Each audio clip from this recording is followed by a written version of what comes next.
Hello, my name is Kirsty and welcome to Upside Down Books. Today we are going to be doing an unboxing and a book haul, I suppose. This morning there was a book fair on at my old university and it was a fill a box for $15 day.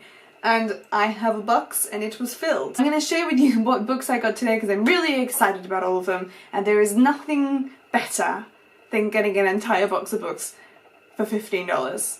Now this is actually a really cool book fair. They do it as a sort of charity, so everyone brings in some books to sell and people who spend money there are supporting the cause, and they even provide you with boxes. Like, how nice is that? They provide you with boxes. This is like the ultimate book fair, guys, and it's held in a really big hall in the university, so there are heaps of books. But let's get cracking into it because I'm excited, you're excited, we're all excited, and we want to see what's in this box. The first book that I have is Longbourn by Jo Baker. This is the servant story of Pride and Prejudice, and I've already read this one. I picked up a copy because I read this one from the library and I don't own a copy of it, but it's literally one of my all-time favourite books. I enjoyed it so much.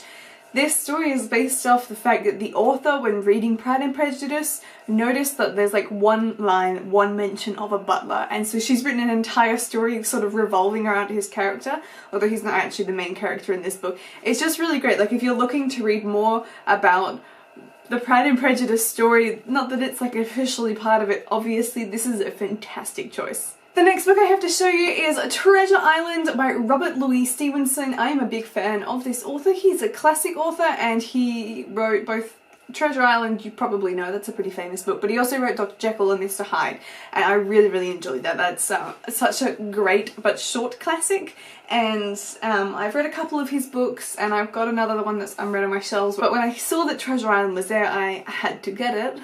The next one I'm really excited about because I absolutely adore the cover, and it is Mimus by Lily Thal, or Mimus, I'm not quite sure on the pronunciation, but look how pretty the cover is. Like, I really like that. I think it's really cool. Super creepy though, but I love it. This one is all about, it's sort of an epic fantasy setting, and there's people, well, the tagline is "Who is the fool and who is the fooled?" And it is set in a kingdom where someone goes to someone else's castle and a betrayal happens and people get imprisoned. Like, it just sounds wonderful and it's got a good cover, so that was a tick. The next book I have is a children's fiction book and it's called The Tapestry by Henry N. Neff. This one is about a boy, I think he's from America, I can't remember, but he ends up going to Ancient Ireland to save the day, and honestly that's like all I needed to hear in my life. A magical tapestry in Ancient Ireland. The next book I have to show you is The Eyes of a King by Catherine Banner. Now this one sounds really interesting. It's a fantasy novel and it sounds like it might be kind of like the chronicles of the main character's life. I feel like it might be in the same vein of The Name of the Wind by Patrick Rothfuss. Now this character finds a book which has no writing in it, but as he starts to flip through the pages, writing appears, and it's telling him the history of his country called Malonia, and he discovers that there is a parallel world called England. So obviously the real world is going to tie into this one somehow, and there's going to be all sorts of secrets revealed. It sounds really intriguing. The next one I have is called The Declaration by Gemma Malley. I've heard of this one before. I think I actually saw this one come up on Goodreads like just the other day or something, but it sounds really interesting. This follows a main girl who's in a sort of convent prison and her crime is being born. She shouldn't have existed, so she lives a life very much so regulated by strict rules, and then she meets this character called Peter and they start to rebel. It sounds really good, although I'm slightly sad that it's clearly a library donation, so I'm going to try and take these stickers off, but that might end badly. The next one I have to show you comes highly recommended from a family friend, and that one is The Guernsey Literary and Potato Peel Pie Society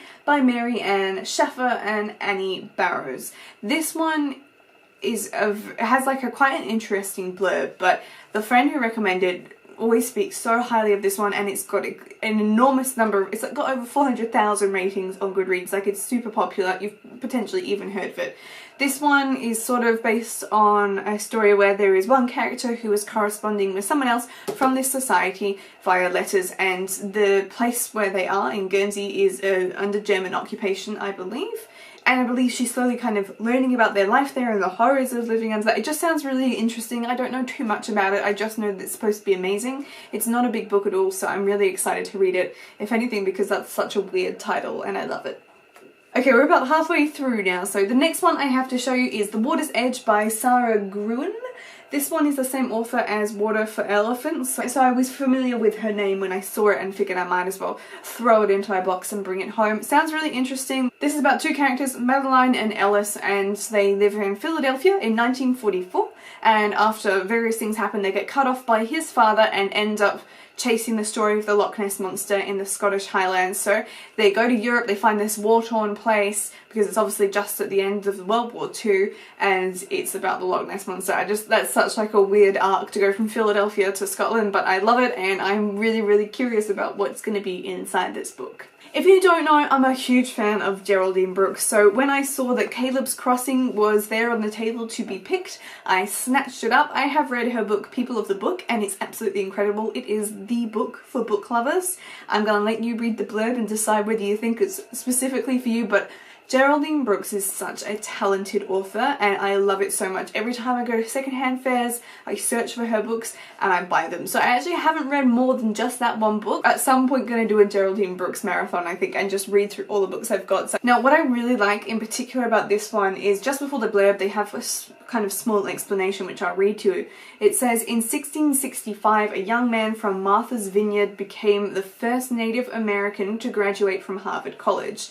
And the few facts that they have surviving from his extraordinary life, Geraldine Brooks has made into a novel. I think this is going to be really touching stories. I think it's going to be sad, I think it's going to be good, but I think that's a really good premise for it. The next one I have is a real hunker. Now this one is actually two books in one. It is primarily The Commandants Girl by Paul Janoff.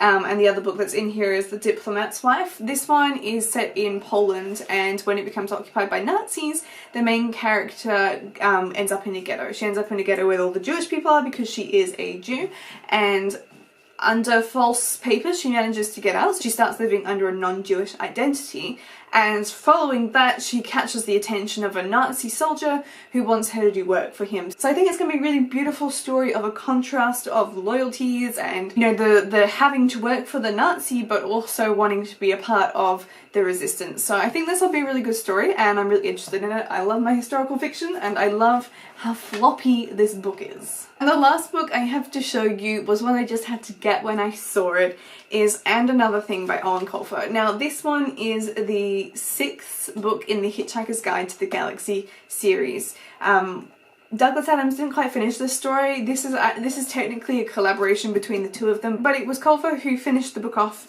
after Adams passed away. I love it because it says part 6 of 3 and that's so fitting with the theme of this series. It's absolutely bonkers series and I love it. So there is The Hitchhiker's Guide to the Galaxy, The Restaurant at the End of the Universe, Life, the Universe and Everything, So Long and Thanks for All the Fish, Mostly Harmless, and Another Thing. And there was also another one called The Salmon of Doubt, although I'm not sure where that fits into the series, so I'm definitely going to be continuing reading this at some point because I love The Hitchhiker's Guide to the Galaxy. Okay, I hope you enjoyed that unboxing. I certainly enjoyed buying an entire box of books and bringing all of those home. I'm super excited to read them. Let me know in the comments if you've read any of these books. Tell me what your favourite one is. Hopefully I'll get around to them soon, but you know, I probably won't. That's just how the cookie crumbles. But other than that, that's all I have for you today, so I will see you in my next video. Goodbye!